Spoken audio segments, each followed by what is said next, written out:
Okay, thank you. Thank you very much. Thank you very much indeed.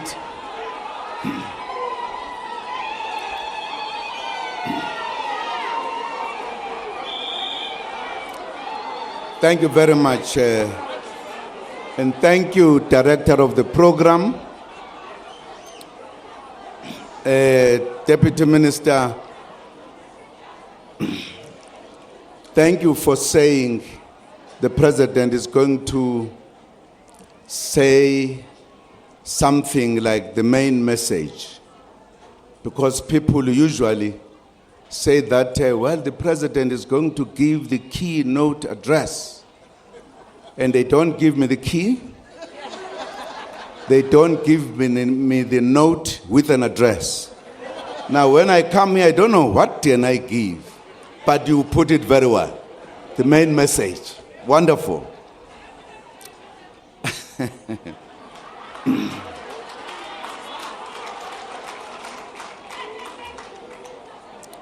Deputy President Cyril Ramaphosa,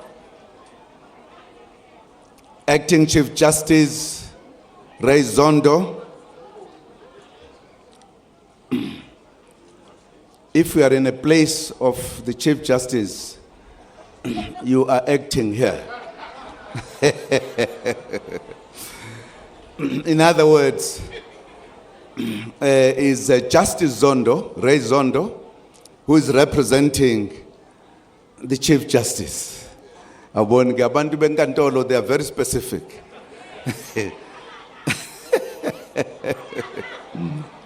Ministers and deputy ministers present here, MECs, the premier, the acting premier of Gauteng. That's where the acting is real. The executive mayors present here, members of the national and provincial legislatures, heads of Chapter 9 institutions, and all other structures of the constitution of our country, traditional leaders, faith-based organizations, fellow South Africans, Bagayesu Dumelang, Lekai, Lepelantle, Aguna le matata, Realebourg, Sanbonan, Abushen, Molweni, Rimashoroni, Realebourg. We greet you all today as we celebrate the 20th anniversary of the signing into law of the Constitution of the Republic of South Africa.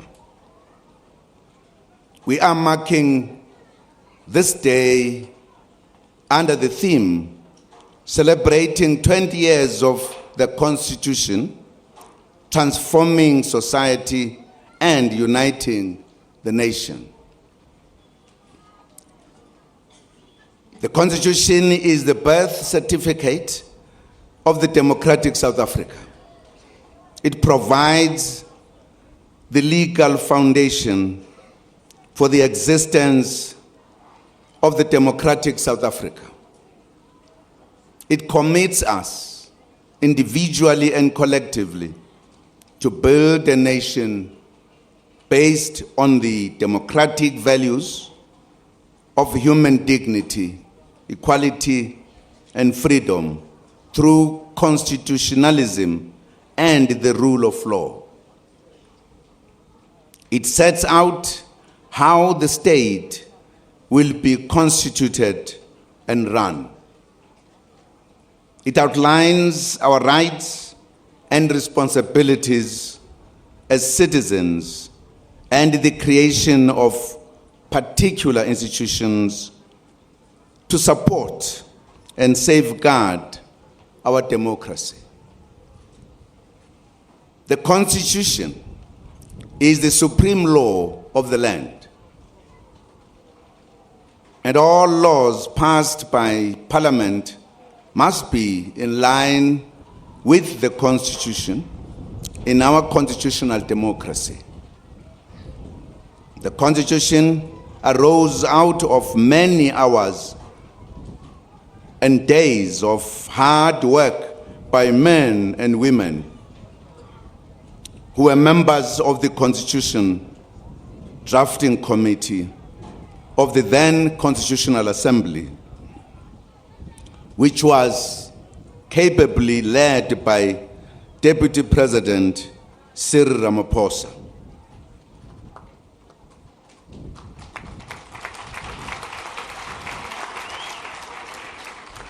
In March, the same way that the Freedom Charter was drafted, the Constitution drafting process touched thousands of people across the length and breadth of South Africa who were called upon to make their voices heard. After 2 years of public consultation and much debate, the new Constitution was finally adopted on the 8th May, 1996, by an overwhelming 87% of the members of the Constitutional Assembly. Following the adoption, the next was referred to the Constitutional Court for certification, which was done on the 4th December 1996. President Nelson Mandela signed the Constitution into law on the 10th December 1996. The Deputy President joined Madiba here in Sharpeville on the day for the signing ceremony. Madiba chose Sharpeville as the venue to symbolize the beginning of a new era. The people of Sharpeville suffered one of the most brutal atrocities of the apartheid era, when people were mercilessly killed in March 1960. Today is also International Human Rights Day, commemorating the day in 1948 when the United Nations General Assembly adopted the Universal Declaration of Human Rights. This year's International Human Rights Day theme is Stand Up for Someone's Rights Today. Bakwethu, namhlanje sigubha iminyaka engamashumi amabili selokhu umongameli wethu Madiba asayinda khona umthethosisekelo omusha wezwe lakithi. Lo mthethosisekelo waqeda inqubo yobandlululo, waletha uhulumeni wentando yeningi. Abantu baseningizimu Afrika bazizwa bevikelekile njengoba beqhubeka ukuzizwa bevikelekile kakhulu ngenxa yalomthethosisekelo ngoba uvikela amalungelo abo njengabantu baseMzansi Afrika. The Constitution defines the structure of government. It outlines the division of South Africa into 9 provinces and establishes the structure of national, provincial, and local spheres of government and the principles that govern the interaction between these spheres. Importantly, our Constitution contains an important democratic principle called the separation of powers. That means that the power of the state is divided between three different but interdependent components or arms, namely the executive, the cabinet, the legislature, parliament, and a single independent judiciary, courts of law. A key feature of the Constitution is a well-developed system of checks and balances. These include judicial review, the independent judiciary, legislative oversight over the executive, and the establishment of Chapter 9 institutions, which are mandated to promote and protect various human rights. Courts are trusted final arbiters in disputes in society. To maintain this role, our judiciary needs to jealously guard its independence, impartiality, dignity, accessibility, and effectiveness. Let me repeat this one. Very important. To maintain this role, our judiciary needs to jealously guard its independence, impartiality, dignity, accessibility, and effectiveness. Other arms of the state must support the judiciary to maintain this role. Access to justice continues to improve in the country. Last month, a new high court was opened in Limpopo, thus ending the need for the people of Limpopo to travel to Gauteng to access high court services.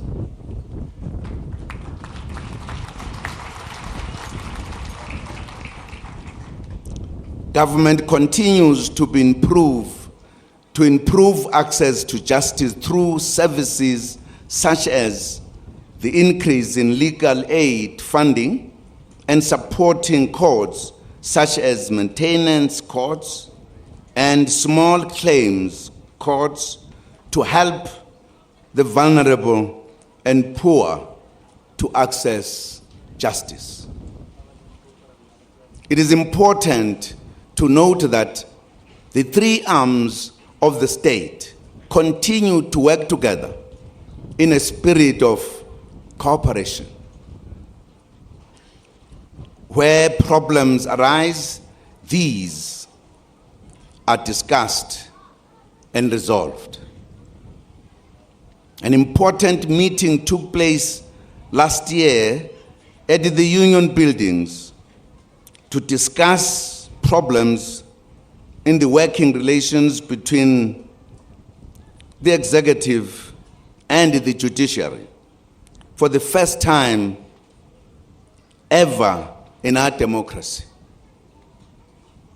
This was a very important signal that the system works and that mechanisms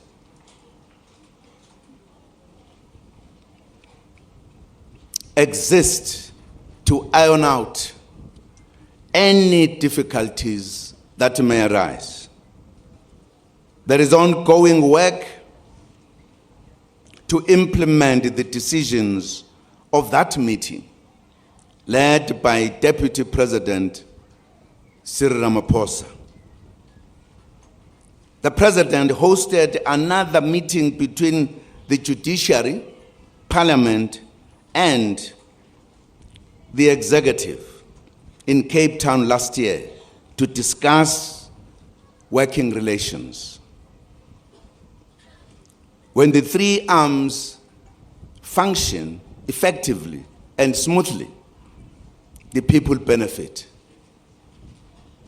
Parliament also continues to function effectively with members of Parliament conducting their oversight work over the government. They ensure that government departments do what they are supposed to do in providing services to the people, and also that budgets are spent in line with the work that needs to be done in terms of our Constitution. The Chapter 9 institutions include the Office of the Public Protector, Office of the Auditor General, South African Human Rights Commission, Independent Electoral Commission, the Commission for the Promotion and Protection of the Rights of Cultural, Religious, and Linguistic Communities, and the Commission of Gender Equality. The institutions are accountable to the National Assembly and have to report on their activities and the performance of their functions to the Assembly at least once a year. We urge members of the public to use the Chapter 9 institutions to highlight any possible violations of their rights as stated in the Constitution. I'm sure you hear this very well. Everything is tied together. There's nothing that is loose out there, flying on its own. It's all tied together, harmonized in order to implement our constitutional democracy. We also urge all arms of the state to support the Chapter 9 institutions in their work. The checks and balances also include the Public Service Commission, which must be independent and impartial in the interest of the maintenance of effective and efficient public administration and a high standard of professional ethics in the public service. The Bill of Rights remains one of the fundamental features of our Constitution, affirming the democratic values of human dignity, equality, and freedom.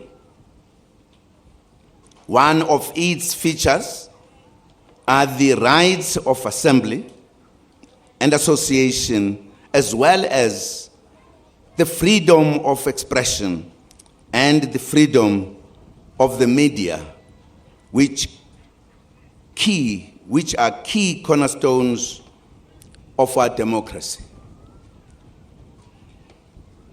They must all be exercised within the Constitution. If you have the rights, you want your rights to be respected, also respect the rights of others. Very important principle. The Bill of Rights also contains socio-economic rights, including rights to education, health care, social security, or water and electricity. Much work has been done since 1994 to ensure the enjoyment of these rights to the people.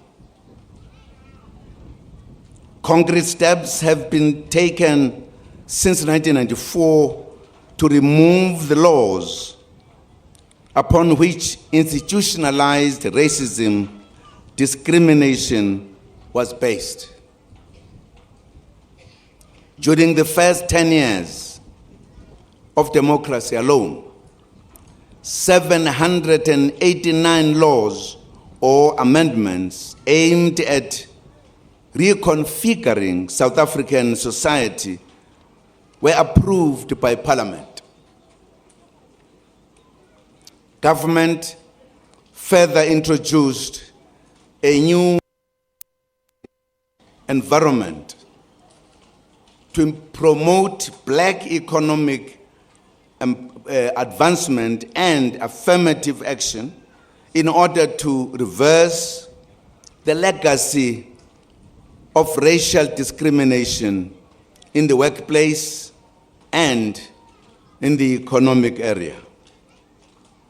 Laws promoting, amongst others, employment equity, broad-based black economic empowerment, and the prevention of unfair discrimination were enacted to promote economic transformation.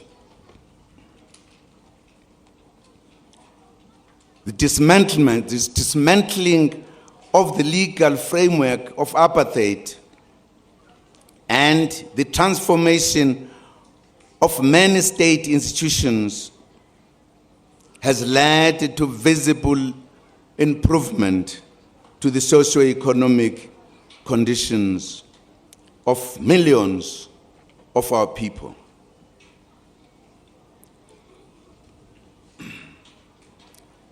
Let me underline this because it is absolutely important to underline important points. When people talk about South Africa, particularly in comparison to other countries, they always forget this fact that South Africa has a history that is different from others, wherein the greater majority were excluded from the mainstream laws or whatever you call it, including the changing of education to have education that was specifically meant for the black majority, which was not the quality education. And if you deal with the problems in the continent, in South Africa, and you analyze the performance of South Africa, you forget that fact. You put it in the same level like countries that never experienced this. You are missing the point. And unfortunately, many of our analysts, including local analysts, don't forget that we come from very far. We are still trying to address the legacy of apartheid. Important to know that. In other places, there was no need to do the kind of things we are doing because those kind of challenges were never there. There is no country that can tell you it had to repeal so many laws that were discriminating against other people in economy, in politics, in social services, etc. We are dealing with that. And if you analyze the South African situation, take that into account. Because if you don't take it, your analysis is not accurate.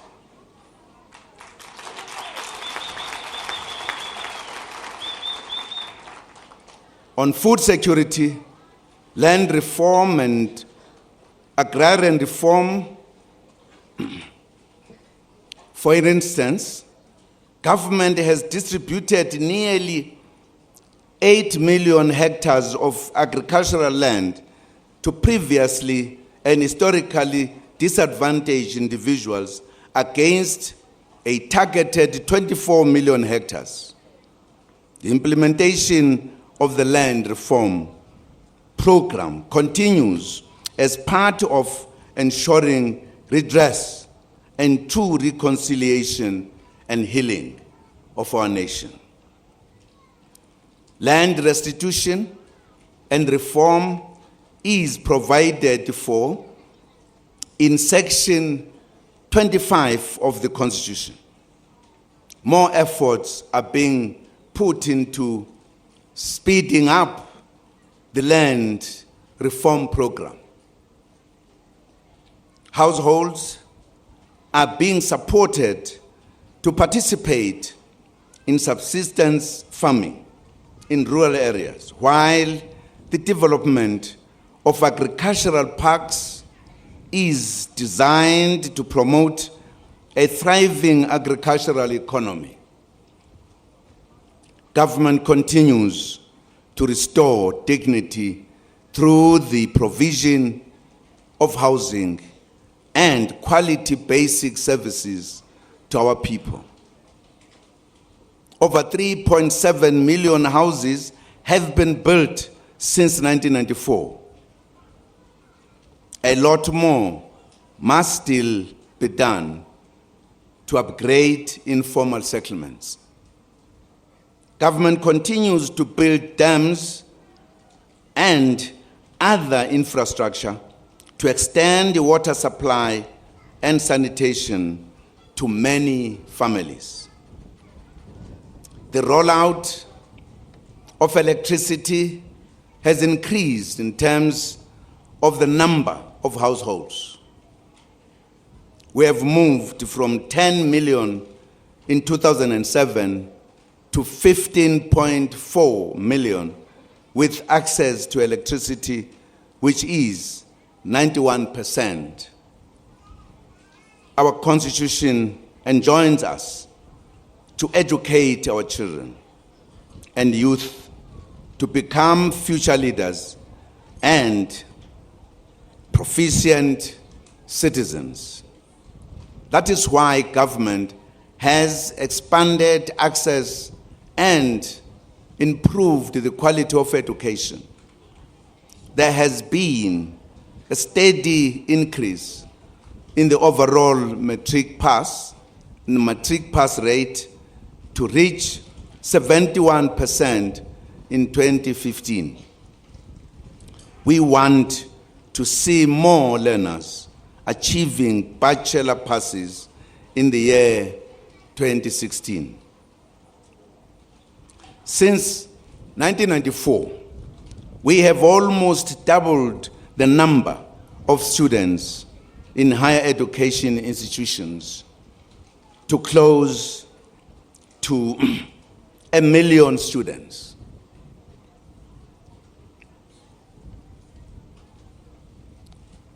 Environments, training, and vocational education and training colleges stood at more than 700,000 in 2014.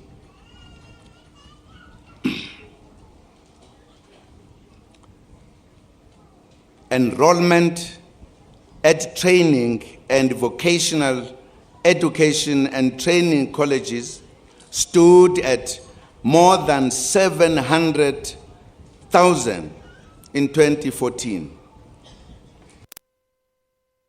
The figure was 150,000. The doors of learning have been opened indeed. Advances have been made towards building a healthy nation. South Africans now live longer, with an average age being 62 years in 2014. More importantly, we have made dramatic inroads in the fight against HIV and AIDS. Uhulumeni wentando yeningi, intando yabantu, ususindise izimpilo zabantu abaningi abaphila negciwane lesandulela ngculazi ngokubanika amaphilisi. Sikhuluma nje badlulile ezigidini ezintathu abantu abathola ukwelashwa osekwenze izimpilo zabo zabangcono bakwazi nokusebenza nababe ngasakwazi ukusebenza. Konke lokhu kwenziwa ukuba khona komthetho sisekelo. Ngoba umthetho sisekela uthi abantu badinga impilo engcono. Kubalulekile ukuthi uhulumeni asebenze kanzima ukwenza impilo zabantu zibe ngcono. Umthetho sisekelo uthi futhi abantu abampofu, ikakhulukazi izingane nabakhubazekile, abathole izibonelelo kuhulumeni. We thank members of the community who cooperate with the police.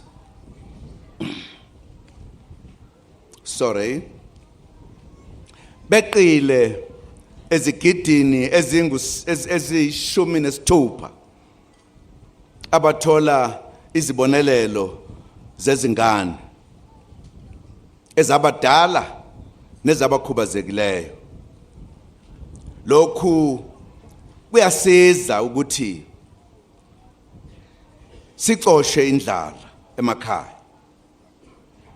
Government still needs to reach children under the age of 1 and those living in remote areas and farms. Work continues to make South Africa safer for all.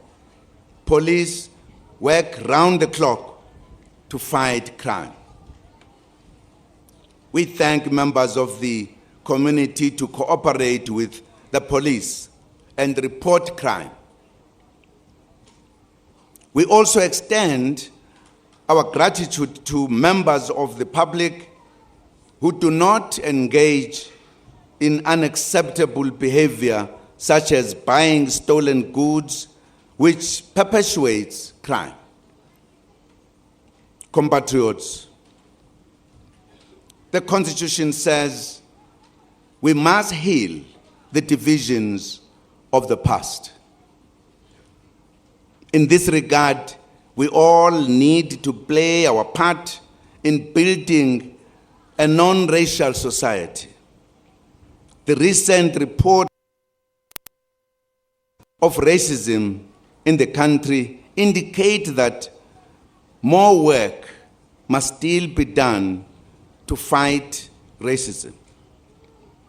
However, we should also acknowledge that a lot of progress has been made in promoting unity in our country. We will not allow a few racists to win the day and take us backwards.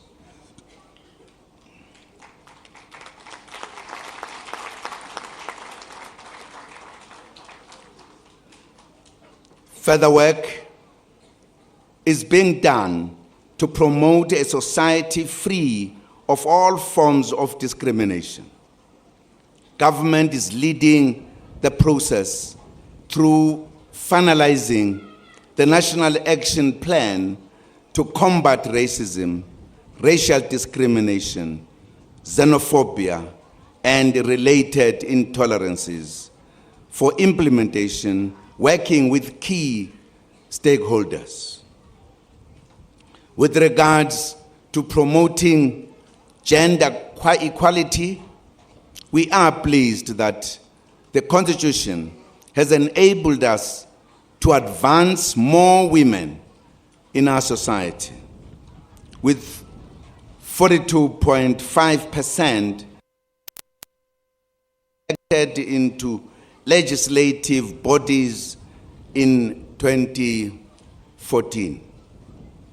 Work must continue steadily to achieve 50% in recognition of the role women play in society and our own Constitution, which enshrines non-sexism. Today marks the end of the campaign of 16 days of activism of no violence against women and children. In this regard, we urge all of you to continue to be vigilant and promote safer homes, communities, and workplaces for women every day of the year. In other words, we must not say 16 days of activism has ended, now fine, we can do as we like. No, the campaign must continue every day of the year. The 16 days is just a reminder. Siyezwana, re a utlwana, hantle, re a leboga. Women have a right to safety and security, and we must provide that to them. Fellow South Africans, our Constitution is our precious heritage. It has been an excellent guide in the journey of building a new national democratic society in the past 20 years of its existence. Let us stand together as a united, sovereign, democratic state and strengthen our efforts of building a nation free from poverty, inequality, and unemployment.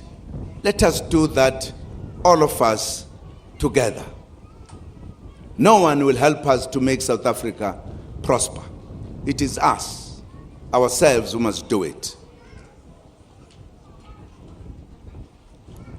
Compatriots, it is my privilege and honor, on behalf of all arms of the state, to congratulate South Africans on the 20 years of a milestone of a constitution that has guided us.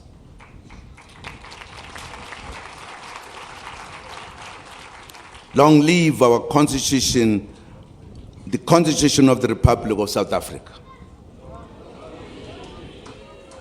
Thank you very much indeed. Enjoy the 20 years of celebration of our Constitution. Thank you very much. Re a leboga.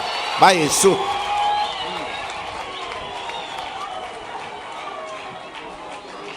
Jacob Zuma waekhona emzabalazwe. Jacob Zuma waekhona emzabalazwe. Emzabalazwe. Emzabalazwe. Emzabalazwe.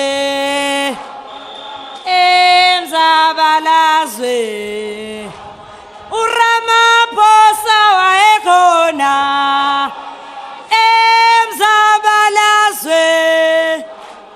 Uramaphosa waekhona emzabalazwe. Well, that was President Jacob Zuma basically wrapping up the importance of the Constitution and why it is a key document and a key guideline to government and the policies that government is set out in terms of all spheres of South Africa's society. That would include education, that would include community safety, that would include development. President Zuma touching on some of the key challenges facing South African society, as well as some of the milestones that have been reached. The president making a particular interesting point to say that the Constitution and the work indeed that government does make in the past 20 years, or the work the government has done and has basically rolled out in terms of campaigns, in terms of trying to change and transform South African society to ensure that the large majority of South Africans do enjoy the benefits enshrined in the Constitution and development. He was basically saying that it must be important for people to remember that, of course, government is now tasked with transforming the lives of all South Africans, all over 40 million South Africans, whereas in the past, under the apartheid regime, the resources, the state resources and government policies were only geared at helping transform and make sure that people benefit who are within the minority. Many people were looking on very attentively and listening to the president, and some of the other key issues that the president did take care to address and to speak to were some of the success stories, if I will, that government has achieved in the past 20 years under the Constitution, with thanks to the Constitution, to ensure that the majority of South Africans, as I've highlighted, do enjoy a better, improved quality of life.